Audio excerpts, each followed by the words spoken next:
This video features materials protected by the Fair Use Guidelines of Section 107 of the Copyright Act. All rights reserved to the copyright owners. Copyrighted materials can be fairly used for criticism, comment, news, reporting, teaching, scholarship, education, and research. Welcome back to the Solo Dolo channel, where we are on a mission to highlight the benefits and strengths of people that have chosen a solo path. Some of us may be introvert extroverts, introverts, or simply just enjoy peace and solitude after a lifetime of always being quote-unquote on.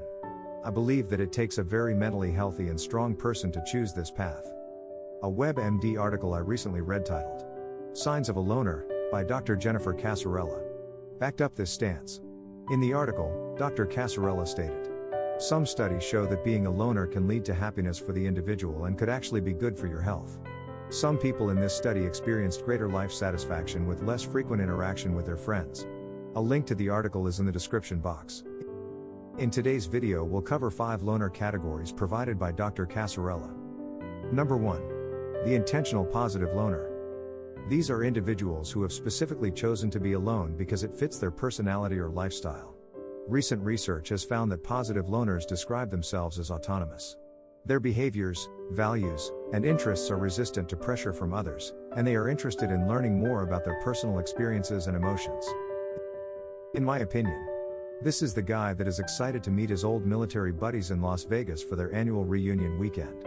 He will participate in select group activities, but he will book a hotel away from the main group, and he will plan a few solo adventures he's interested in. This positive loner is resistant to group pressure too. For example, he is strong enough in his own decision-making processes that he can decline an invite to overpay for a VIP section in a Las Vegas nightclub, and then go find his own fun. Number 2. The intentional negative loner. According to Dr. Casarella, quote, "These people have chosen to be alone because they dislike other people or have strong antisocial tendencies. They have negative outlooks on society and prefer not to associate or assimilate with others. These can be a beginning sign of an antisocial personality disorder." Unquote. From my viewpoint, the negative loner is where some men end up post-divorce. This can be due to the trauma and grief that they have experienced during the divorce process. Also, the fact that their entire world has changed can send men down a path of negativity and rage. Some men, however, choose to make this a temporary stop so that they can regroup, refocus, and come out much better on the other side, as they potentially transition to an intentional positive loner. I don't completely agree with the statement that this stage could be the beginning sign of an antisocial personality disorder, but I could see how men could get stuck if they do not put a positive plan into action, learn from their losses and mistakes, limit making more bad decisions, and recover from the trauma of a divorce. Number 3. The unintentional loner. The article describes these individuals as people that are forced into isolation because they are, or feel like, they have been rejected by society. They want to belong to a community, but mental health issues like depression, anxiety, and schizophrenia isolate them from others.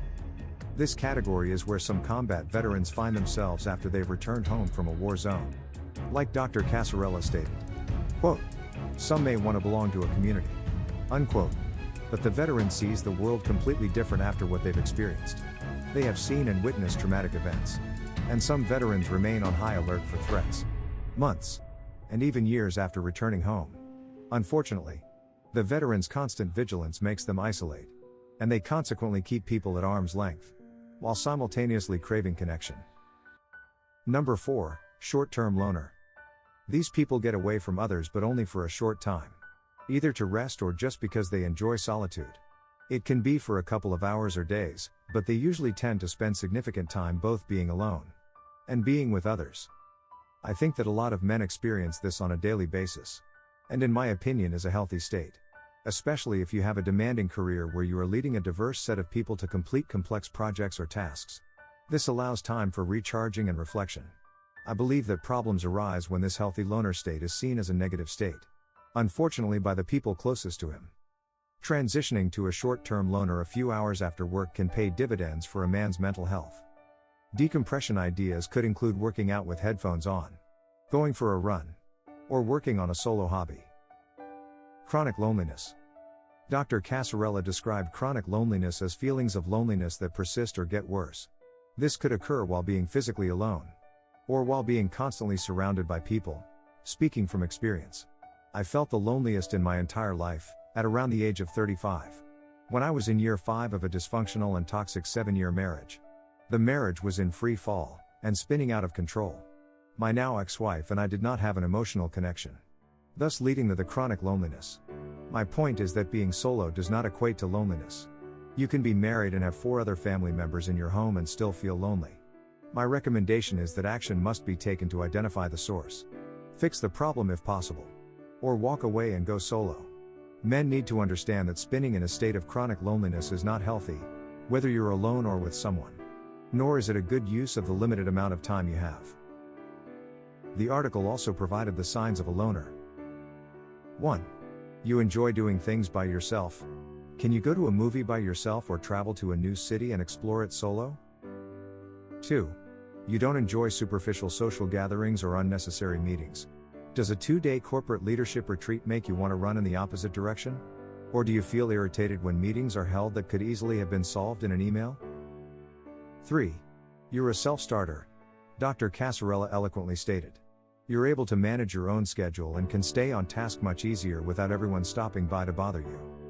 On a side note, I think that the push to force people to return to the office is fueled by people that just want an audience like they had pre-COVID.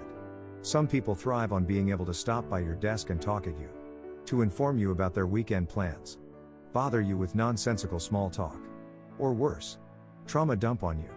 Some do not have a real intention of connecting with you, and conversations with them leaves you drained and behind on whatever you were working on. 4. You take your time. Rash, spur-of-the-moment decisions are definitely not your thing. You prefer to sit and mull over your thoughts and be well prepared before having to speak. You rationalize ideas and formulate plans with your inner voice instead of your outer voice. And you are totally fine with taking time to formulate answers and solutions. I don't completely agree with this trait, but I can see how slow, calculated moves could be necessary as a loner because spur-of-the-moment decisions could lead to costly, time-sucking mistakes. I think that a lot of men can benefit from this information, as it provides the fuel for introspection, and can help us get to know ourselves. Some of us can even apply it to the relationships, or lack thereof, that we have, or had, with our fathers, to help understand what was, or is going on there. Additionally, this could definitely help those of us that are raising sons, because we can identify the categories they may fit into at certain times of their lives. Read the article and let us all know what you think as it applies to your life. Thank you for watching, and if you enjoyed the video, please like, share and subscribe, as it helps me to keep bringing insights from the solo dolo path.